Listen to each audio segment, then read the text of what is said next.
Our next comedian, this guy is really special. I love to bring him out. He has a way of entertaining the audience. He also cuts hair. Very funny man. Give it up for the one and only average black man, Kenny Warren.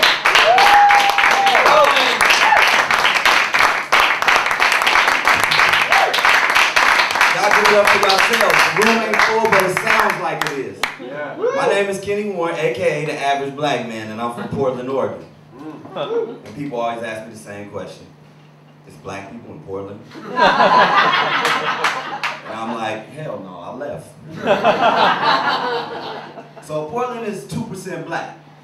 So that means I grew up with a lot of white friends. So I'll never forget the first time I went to one of my white friends' house, and we was playing Atari, so that lets you know how old I am. His mom comes in and she's like, put the game away, finish your homework, and you can get back to it whenever you're done. This kid looks at his mom and was like, oh, fuck, Mom, you're a bitch. And I was like, white kids get to talk to their parents like that? So I went home and I told my mom about it. I was like, Mom, you won't believe this white kid said to his mom. He was like, oh, fuck, Mom, you're a bitch. And my mom was like, boy, if you ever talk to me like that, I will beat the black off you. And I was like, well, then I'll be white. And by law, I only get time out.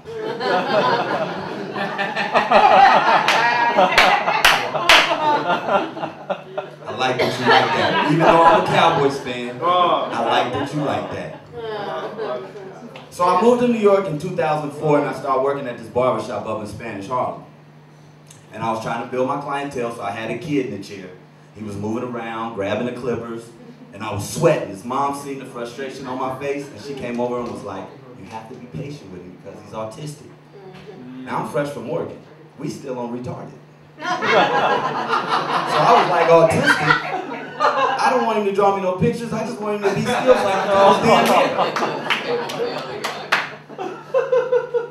Now, in the barbershop, there's no human resources.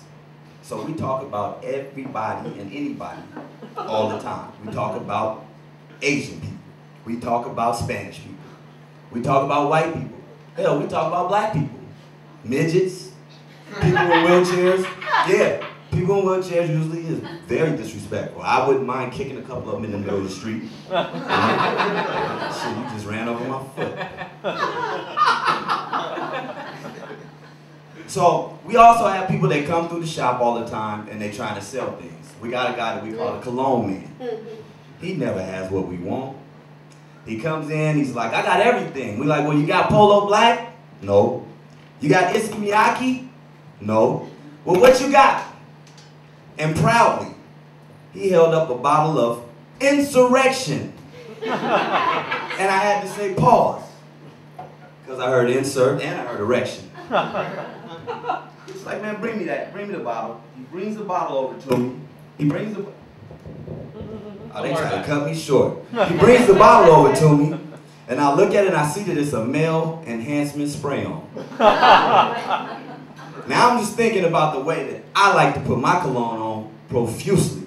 You know, if you're on the same train car as me, you like, damn, that dude smells like Gucci. Guilty, oh, he stinks. And I remember when I used to live out in Bay Ridge and I had an hour-long train ride to the city. So I wanted to put enough cologne on that when I got to work, it was still strong. You know? And this Asian lady was sitting beside me and she was like, oh God. And I was like, you stink. And I was thinking about it, I was like, now, if I decide to spray this cologne on profusely like this, I would have probably woke up in the morning with a stiff neck and cauliflower ear.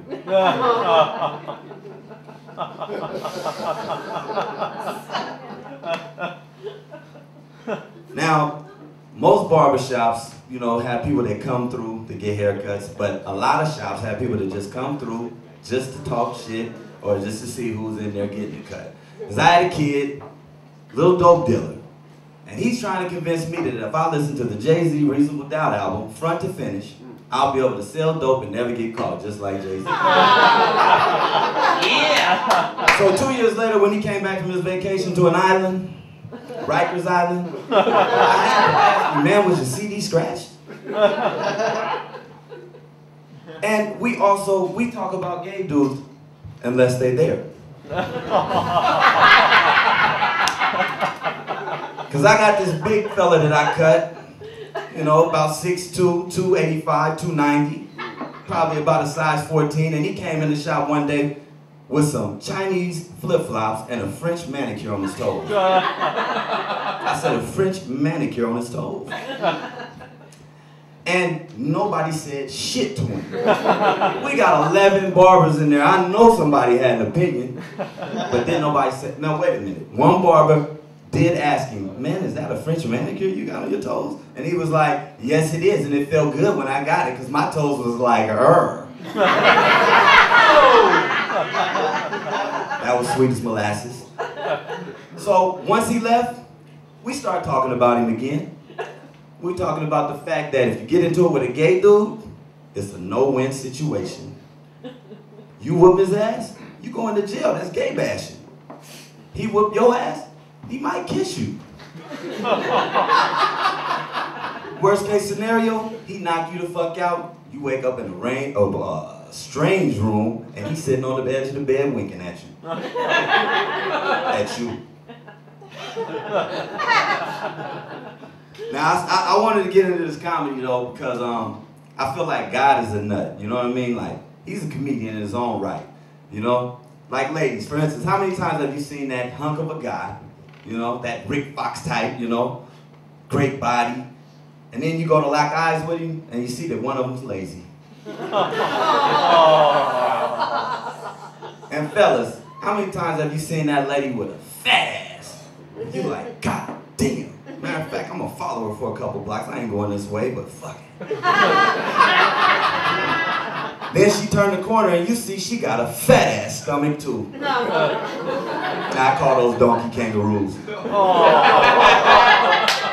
And fellas, well, everybody, you heard the myth about black men that, you know, we all hanging. Supposed to. You know? And I watch a lot of porn. And I'm competitive, so I'm watching the porn and I've been cheated. You know? That's why I don't take no baths now. Showers only, in and out. I've been shriveled up and looking like a Chinaman from the waist down. And I ain't got nothing against Chinese people, don't get it twisted. I mean, I just met a dude named Jerome the other day that was Asian. Yeah, a dude named Jerome. You was with me. First the Jabberwockies, now this. And like I said, I really don't got nothing against Asians. I sat by them all through college and I graduated. Yeah, those good people, man. Those good people. We got a lot of different type of characters that I work with as well. Because a lot of the barbers have, you know, questionable educational backgrounds. I know one of the barbers, one of his clients came in and he was on crutches, big fella. And he was like, you know, what happened, man? You know, I see you got hurt. I figured he hurt himself playing ball. But the dude answered him, was like, yeah, man, I had to get an operation, man. I had to get my meniscus removed. So the barber was like, you can't have no kids? I said, man, the meniscus is in the knee, man. It's in the knee. And the same barber was cutting an older guy.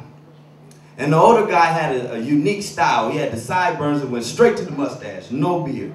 So he actually looked like one of those old 1920s bare knuckle boxers. But the barber was like, yeah, man, this old dude, man, he was born AC. And I was like, AC, what's that, Atlantic City? He was like, nah, after Christ. That's when I knew I was that, yeah, he must be a Jehovah's Witness. He made his own timeline. And the same barber was, we seen a guy working in a restaurant over Lower East Side, Cats. And it was a black guy working there, and I had never seen a black guy working there, so I was surprised when I saw him. And it was funny because we was like, yeah, I wonder how he got the job. And the barber was like, well, you know, he is pretty cool with everyone. He knows how to be cordial and everything, and he has great etiquette. I said, etiquette? Who's that? I don't know, Etta. You need to quit. That's the same barber. So, another thing that people do, they come into the shop just to get advice from the barbers, you know what I mean? They come through, they want fashion tips, You know, if there's something wrong with their skin or their hair, they need their barber to give them a little advice of where to go. So this dude came in and he had an allergic reaction. So he was telling the barber, like, look at this side of my face. Can't you see the way, you know, it almost looked like the side of his face was paralyzed.